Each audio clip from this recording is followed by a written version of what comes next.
Bonjour, bonjour. Je vous salue dans le précieux nom de notre Seigneur Sauveur, le Seigneur Jésus-Christ.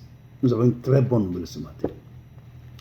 Ce matin, la parole de Dieu est dans Jean 6, 60 à 65. Je lis tout de suite la parole. Plusieurs de ses disciples, après l'avoir entendu, dirent, cette parole est dure, qui peut l'écouter? Jésus, sachant en lui-même que ses disciples murmuraient à ce sujet, leur dit, cela vous scandalise-t-il? Et si vous voyez le Fils de l'homme monter où il était auparavant, c'est l'Esprit qui vivifie. La chair ne cède rien. Les paroles que je vous ai dites sont esprit et vie. Mais il en est parmi vous quelques-uns qui ne croient point. Car Jésus savait dès le commencement qui étaient ceux qui ne croyaient point et qui était celui qui le livrerait. Et il ajouta, c'est pourquoi je vous ai dit que nul ne peut venir à moi si cela ne lui a été donné par le Père. Que la parole de Dieu soit bénie.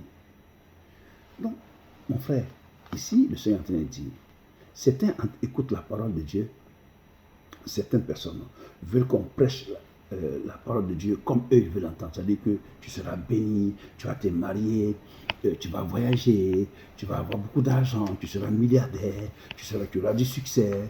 Ça là, ce n'est pas écrit dans la parole de Dieu. Ce n'est pas écrit dans la parole de Dieu. Celui ou celle qui vous prêche cela, il fait du faux. Il fait du faux.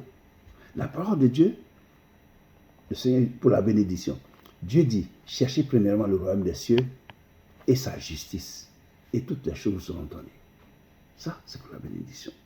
Cependant, toi qui marches avec Dieu, tu mets la parole de Dieu en pratique, tu vois la gloire de Dieu. Et Dieu, un enfant de Dieu qui marche avec Dieu, rien ne lui manque. Voilà ce que je vous dis. Parce que, sachant que nous sommes tous des passagers sur la terre des hommes. Comme Abraham, il vivait dans les tentes parce que sa maison était auprès de Dieu. Sa maison éternelle, mais il dormait dans les tentes pendant qu'il était ici. Et il se déplaçait. Il n'y avait rien qui était pour lui en propre. Il n'avait pas construit d'immeuble, Abraham. Tu vois. Donc c'est ce que Dieu demande. Parce que contente-toi de ce que Dieu te donne. Mais ne cherche pas à qu'on te prêche des bénédictions. Il faut y refuser ça. Cherche à ce que le Saint-Esprit te parle. Parce que si la parole de Dieu est une occasion de chute pour toi, c'est pas bon. Si tu vois qu'il y a un blocage, la parole de Dieu vient qu'il y a un blocage, tu dis la parole est trop dure, ça c'est trop dur, c'est qu'il y a un problème. Il y a un problème. C'est pour ça ici, le Seigneur dit ici, il partit de là, s'étant rendu dans sa patrie, il enseignait dans la synagogue, de sorte que ceux qui l'attendaient étaient étonnés et disaient, d'où lui viennent cette sagesse et ces miracles? N'est-ce pas le fils du charpentier? N'est-ce pas Marie qui est sa mère? Jacques, Joseph, Simon et Jude? Ne sont-ils pas ses frères et ses sœurs? Ne sont-ils pas parmi nous? D'où lui viennent toutes ces choses? Et il était pour eux une occasion de chute. Quand Dieu te prêche la parole, quand tu entends la parole de Dieu, il faut l'accepter avec un cœur honnête. C'est ça qui va te bénir.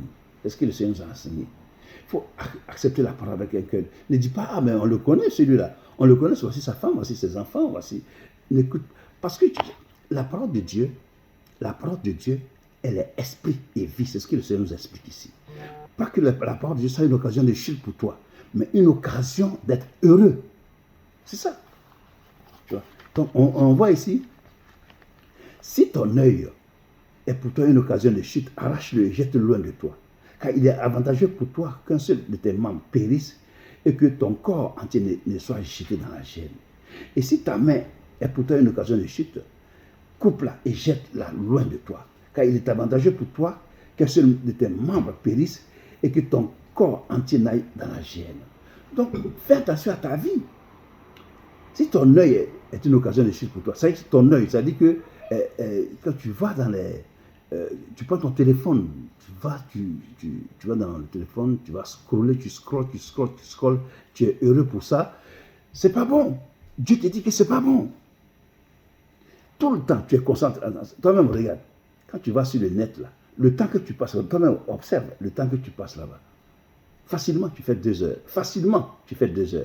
Est-ce que tu peux t'asseoir pour méditer la parole de Dieu? Même 1 heure. Tu ne peux pas. C'est pour ça que Dieu te dit, fais attention. Tu es en train de passer à côté de quelque chose. Il est en train de te dire ça. Il est en train de te parler. Tu es en train de passer à côté de quelque chose. Après, tu vas dire que tu ne comprends pas. La parole de Dieu est esprit et vie. La parole de Dieu, ça nous donne la vie. La parole de Dieu, elle nous donne la vie. Donc ici, le Seigneur dit à ses disciples que heureux celui pour qui je ne suis pas une occasion de chute pour lui. Même l'apôtre, le prophète Jean le Baptiste, à un moment il a douté. Et il a envoyé une délégation à aller voir le Seigneur pour lui parler. Le Seigneur lui a dit, il a dit à ses disciples-là, venez. Il a dit, venez. Tu vois. Il dit, venez. Et il a commencé à faire des miracles devant eux pour leur montrer que il faut toujours garder chose. Je lis la parole ici. Là. Jean, ayant entendu parler dans sa prison des œuvres du Christ, lui fit dire par ses disciples, es-tu celui qui doit venir ou devons-nous en entendre un autre? Jésus leur répondit, allez rapporter à Jean ce que vous entendez et ce que vous voyez. Les aveugles voient, les boiteux marchent, les lépreux sont purifiés, les sourds entendent, les morts ressuscitent. La bonne nouvelle est annoncée aux pauvres. Heureux celui pour qui je ne serai pas une occasion de chute. Heureux celui pour qui je ne serai pas une occasion de chute. Donc si la parole de Dieu est difficile dans ta vie, c'est que tu as un vrai problème qui est là. Il faut interroger le Saint-Esprit pour qu'il te dise, pourquoi est-ce que j'ai entendu cette parole-là puis ça ne passe pas dans ma vie? Pourquoi est-ce que je n'accepte pas ta parole? Et le Seigneur va te montrer le péché qu'il y a. Tu vas prier, tu te repens et le Seigneur t'efface pour que tu ailles de l'avant. Mais ne refoule pas la parole de Dieu. Ne refoule pas. Ne rejette pas la parole de Dieu. C'est la parole de notre Créateur. Tu ne peux pas la rejeter. Il faut l'accepter. Il faut l'accepter et la mettre en pratique. Quand tu ne comprends pas, médite, demande au Saint-Esprit, il va t'expliquer. Mais ne la rejette pas. Que Dieu te bénisse. Quand les gens disent que c'est difficile pour nous pour entendre cette parole, toi, parce qu'il y a le Saint-Esprit en toi, que le Seigneur te permette de comprendre ce que ça veut dire, en fait, de la mettre en pratique, pour que tu avances. Que Dieu te bénisse. Toi, mon frère, qui n'a pas encore donné ta vie à Jésus-Christ, le temps ce matin, le temps est venu pour toi. Prends un engagement devant Dieu pour que Dieu te sauve. Parce que si tu donnes ta vie à Jésus-Christ, parce que nous tous, on n'est pas éternels sur la terre des hommes, on est des passagers sur la terre des hommes. Mais si tu donnes ta vie à Jésus-Christ, Jésus te protège, tu vois, parce que tu as fait alliance avec lui.